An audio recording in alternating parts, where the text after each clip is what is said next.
உங்களுடைய ஃபேஸு வட்டமா, நிலா மாதிரி, மூன் ஃபேஸ் மாதிரி இருக்கா? உடம்புல ஃபேட்டு அதிகமாக இருக்குன்னு அர்த்தம்.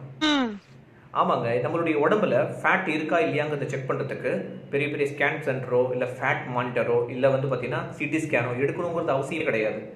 நம்ம உடம்புல கை வச்சு உடம்புல கொழுப்பு இருக்கா இல்லையாங்கிறத க்ளீனாக கண்டுபிடிக்கலாம். அது எப்படி அப்படின்னா, உங்களுடைய கழுத்துக்கு கீழே, அதாவது இங்கே டபுள் சின் இருக்குது அப்படின்னா ஃபேட் அக்குமுலேட் ஆகிருக்குன்னு அர்த்தம். இல்லை, புரியல. ரெண்டாவது, உங்களுடைய கையை கழுத்துக்கு பின்னாடி வைங்க. அங்கே ஹம்பு மாதிரி பார்த்தீங்கன்னா ஃபார்ம் ஆகிருக்கு அப்படின்னா, ஒரு காலமாட்டுக்கு திமிழ் மாதிரி இருக்குது அப்படின்னா கொழுப்பு பார்த்தீங்கன்னா சேருதுன்னு அர்த்தம். நல்லா இருக்க. உங்களுடைய கைக்கு கீழே சதை தொங்குது அப்படின்னா ஃபேட் பார்த்தீங்கன்னா அக்குமுலேட் ஆகுதுன்னு அர்த்தம். உங்களுடைய வயிறு, உடம்பு வி ஷேப்பில் இருக்கணும். அன்ஷேப்பபிளாக பார்த்தீங்கன்னா ஒரு டயர் மாதிரி ஃபார்ம் ஆகுது அப்படின்னா அங்கே ஃபேட் டெபாசிட் ஆகுதுன்னு அர்த்தம்.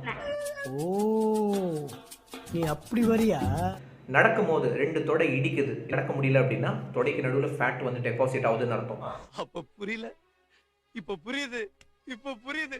அப்போ இந்த மாதிரியான அன்ஷேப்பபிளான ஃபேட்டை பார்த்தீங்கன்னா எப்படி நான் கம்மி பண்ணணும் சொல்லுங்க அப்படின்னு சொல்லி நீங்கள் கேட்குறது எனக்கு புரியுது. ஆனால் இந்த ஒரு வீடியோவில் எல்லாத்துக்கும் சொல்யூஷன் சொல்ல முடியாது. உன்னை நம்பினேன்டா, ஏன்டா ஏமாத்தின? ஏன்? ஏன்னா ஒருத்தருடைய ஹெல்த் கண்டிஷன் வேற வேற. எக்ஸாக்டாக நீங்கள் குறைக்கணும்னு தெரிஞ்சுக்கணும் அப்படின்னா கீழே கொடுத்துருக்க காண்டாக்ட் நம்பருக்கு காண்டாக்ட் பண்ணுங்கள். ஒன்-ஆன்-1 நீங்கள் அன்வான்டாக இருக்கிற ஃபேட்டை எப்படி கம்மி பண்ணலாங்கிறத ஸ்டெப் பை ஸ்டெப்பாக நான் சொல்லித்தரேன். Okay, have a nice day. பந்தயத்துக்கு நாங்கள் வரலாமா?